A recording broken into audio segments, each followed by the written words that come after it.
Bismillahirrahmanirrahim. Assalamualaikum warahmatullahi wabarakatuh.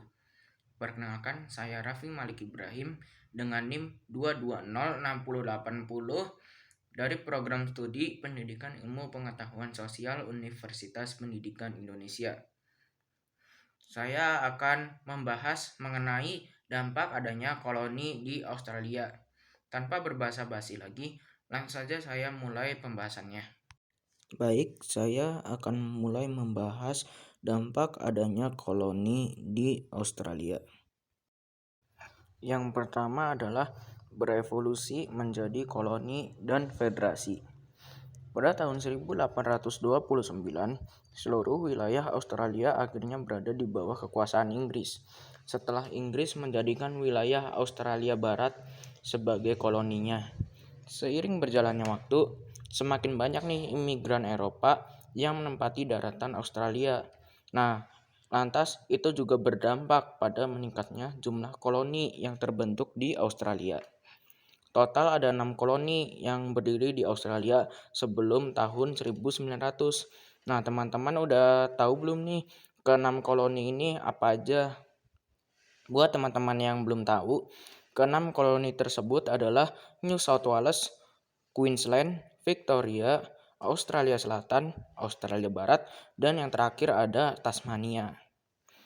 Hal yang disayangkan adalah bertambahnya populasi imigran Eropa di Australia, tapi diikuti juga dengan menurunnya jumlah penduduk pribumi Australia atau yang biasa kita sebut suku aborigin akibat konflik dengan para imigran.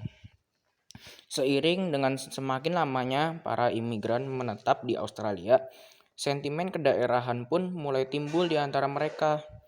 Para imigran tersebut kini lebih suka menganggap dirinya sebagai orang Australia alih-alih Inggris. Buntutnya, ide agar koloni-koloni di Australia membentuk negara federal pun mulai muncul ke permukaan.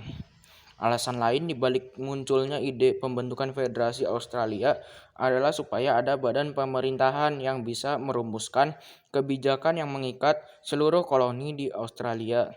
Misalnya seputar jalur transportasi antar koloni dan pelarangan masuknya imigran yang berasal dari Cina. Nah, tidak semua penduduk Australia mendukung ide pembentukan federasi.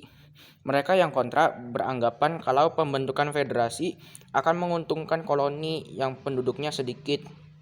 Masing-masing koloni juga memiliki kepentingannya sendiri, sehingga jika federasi Australia jadi dibentuk, ada kekhawatiran kalau pemerintahan federal tidak bisa berjalan sebagaimana mestinya akibat adanya benturan kepentingan antar koloni.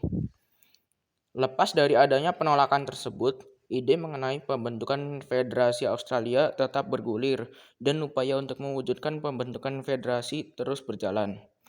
Rapat untuk membahas isi rancangan Undang-Undang Dasar atau Konstitusi Australia dimulai pada bulan Maret 1897 di Adelaide, Australia Selatan. Rancangan konstitusi yang dimaksud akhirnya selesai dirumuskan pada bulan Maret 1898 dan referendum untuk menentukan pengesahan rancangan konstitusi Federasi Australia digelar di tahun yang sama, yaitu di tahun 1898. Nah, hanya ada 4 dari 7 koloni yakni Victoria, Tasmania, Australia Selatan, dan New South Wales yang menggelar referendum, di mana referendum yang digelar di New South Wales berakhir dengan kekalahan golongan pendukung konstitusi.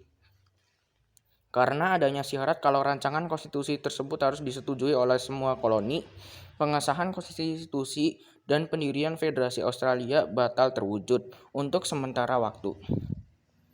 Pada tanggal 29 Januari sampai 3 Februari 1899, perwakilan dari koloni-koloni Australia menggelar pertemuan tertutup untuk menyelesaikan masalah perbedaan kepentingan antar koloni.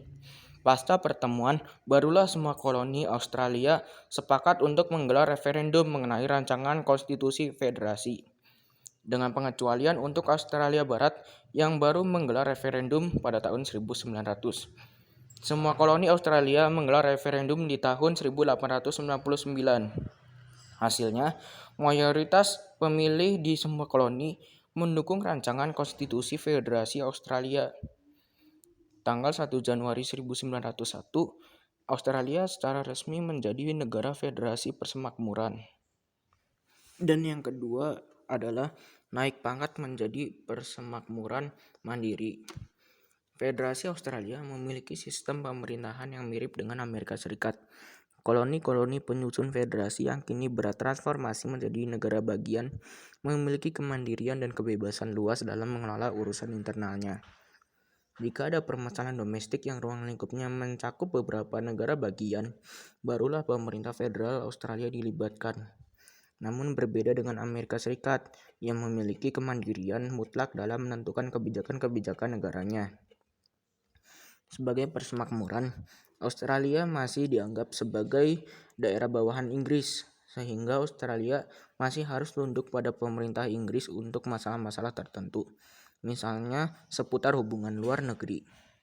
Pada tahun 1931, untuk memberikan kejelasan resmi mengenai status internasional yang dimiliki negara-negara persemakmuran, Inggris mengesahkan dokumen resmi yang dikenal sebagai Statuta Westminster. Berdasarkan statuta tersebut, daerah-daerah bawahan Inggris yang berstatus sebagai negara persemakmuran kini statusnya dianggap setara dengan negara merdeka dan berdaulat. Yang berarti negara-negara persemakmuran memiliki kebebasan penuh dalam mengelola kebijakan dalam negeri dan luar negerinya. Khusus untuk Australia, walaupun statuta tersebut sudah disahkan pada tahun 1931, tapi ternyata baru pada tahun 1942 Australia menjalankan statuta tersebut. Australia memang masih mengakui Ratu Inggris yang diwakili oleh Gubernur Jenderal sebagai kepala negaranya. Namun dalam praktiknya, peran Gubernur Jenderal dalam aktivitas pemerintahan Australia lebih bersifat simbolik dan tidak signifikan. Karena mayoritas rakyat Australia merupakan keturunan dari imigran Inggris, mereka menganggap Inggris sebagai negara leluhurnya, sehingga mereka tidak keberatan untuk tetap mengakui Ratu Inggris sebagai kepala negaranya. Untuk alasan yang kurang lebih serupa, Australia mempertahankan motif Union Jack pada bendera nasionalnya. Tidak semua rakyat Australia ingin mempertahankan sistem negara federasi persemakmuran. Sebagian rakyat Australia ingin mengubah Australia menjadi republik, yang berarti Australia tidak lagi mengakui Ratu Inggris sebagai kepala negaranya.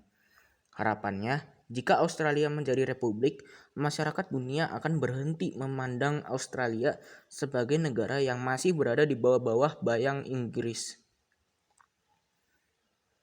Untuk merespons situasi tersebut, Australia lantas menggelar referendum mengenai sistem republik pada tanggal 6 November 1999. Referendum tersebut gagal dimenangkan oleh golongan pendukung republik, sehingga status Australia sebagai negara persemakmuran yang mandiri pun tetap tidak berubah hingga sekarang. Sekian dari saya. Mohon maaf jika saya masih terdapat kekurangan. Jika saya masih terdapat kekurangan, teman-teman boleh berkomentar di kolom komentar untuk menjadi bahan evaluasi diri saya sendiri. Sekian dari saya. Terima kasih bagi teman-teman yang sudah menonton video ini dan mendengarkan saya bicara. Wassalamualaikum warahmatullahi wabarakatuh.